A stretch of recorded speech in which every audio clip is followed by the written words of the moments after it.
উপনির্বাচনে কাদের সিদ্দিকের আপিল খারিজ করে দিয়েছে আপিল বিভাগ। এর ফলে তার মনোনয়নপত্র বাতিলের হাইকোর্টের রায় বহাল রইল। প্রধান বিচারপতি এস.কে. সিনহা নেতৃত্বাধীন আপিল বিভাগের ৮ বিচারপতির বেঞ্চ এই আদেশ দেয়। এর ফলে ওই আসনে উপনির্বাচন হতে আর কোনো আইনগত বাধা থাকল না। বিতর্কিত মন্তব্যের কারণে আওয়ামী লীগ থেকে বহিষ্কৃত লতিফ সিদ্দিকী পদত্যাগ করায় টাঙ্গাইল ৪ আসন শূন্য হয়। ঋণ খেলাপির অভিযোগে গত ১৩ অক্টোবর কাদের সিদ্দিকের মনোনয়নপত্র বাতিল করেন রিটার্নিং কর্মকর্তা। পরে হাইকোর্ট রিট আবেদন করলে কাদের সিদ্দিকী যা খারিজ করে নির্বাচন কমিশনের দেয়া সিদ্ধান্ত বহাল রাখে হাইকোর্টের। পরে রায়ের বিরুদ্ধে আপিল করেন কাদের সিদ্দিকী।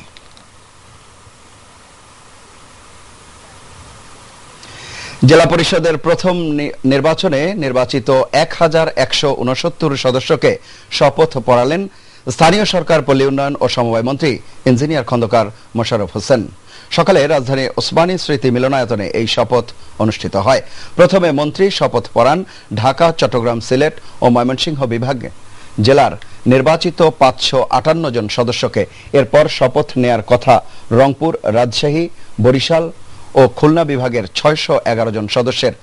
দেশের প্রথম জেলা পরিষদ নির্বাচনে ভোট হয় গত ২৮ ডিসেম্বর।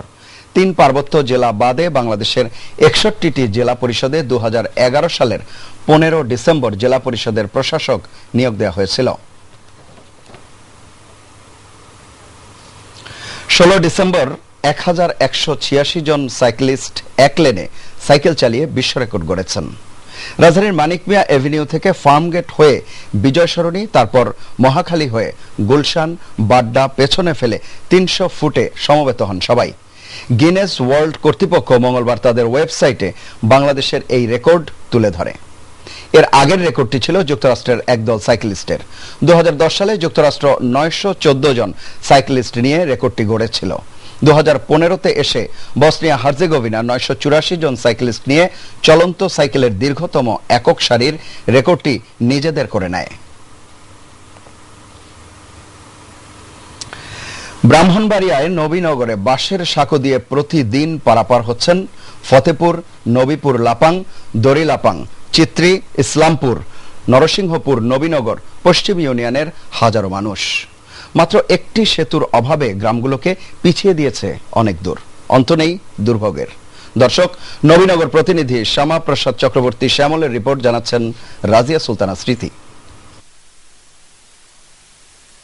সংসদ কিংবা ইউনিয়ন পরিষদ নির্বাচন এলেই ব্রাহ্মণবাড়িয়ার নবীনগরের বুধন্তী নদীর উপর সেতু নির্মাণের প্রতিশ্রুতি মেলে, কিন্তু নির্বাচনের পর দেখা মেলে না নির্বাচিত জনপ্রতিনিধিদের।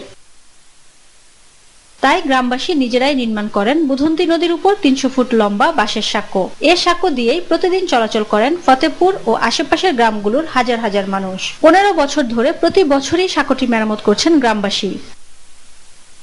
স্কুল, কলেজ, অফিস, আদালত, ব্যবসা বাণিজ্যের জন্য নবীনগর সদর সহ বিভিন্ন স্থানের মানুষ সারা বছরই যাতায়াত করতেন নৌকায়। পূর্ণভূমি বলে খ্যাত ফতেপুরে ওয়ালি শাহের মাজার থাকার কারণে প্রতি বছর ওরসে হাজার হাজার ভক্তের সমাগম ঘটে। ১৫ বছর আগে বাঁশের সাঁকো নির্মাণ করায় মানুষের ভোগান্তির সাময়িক অবসান হলেও একটি পাকা সেতুর দাবি এলাকাবাসীর। দীর্ঘ ৪৫ বছর যাবৎ অসহনীয় কষ্টের মধ্য দিয়ে এই এলাকার জনগণ যাতায়াত করতেছে, যা ভাষায় প্রকাশ করার মতো নয়। আমার এমপি মহোদয়ের কাছে আমার দাবি, এই সরকারের কাছে আমার দাবি, মানুষকে যাতায়াতের ব্যবস্থা করে দেওয়ার জন্য আমার বিশেষ অনুরোধ। রাজিয়া সুলতানা স্মৃতি, মাই টিভি নিউজ ডেস্ক। দর্শক, সংবাদের এ পর্যায়ে রয়েছে বিরতির পর অন্যান্য সংবাদের সাথে আরো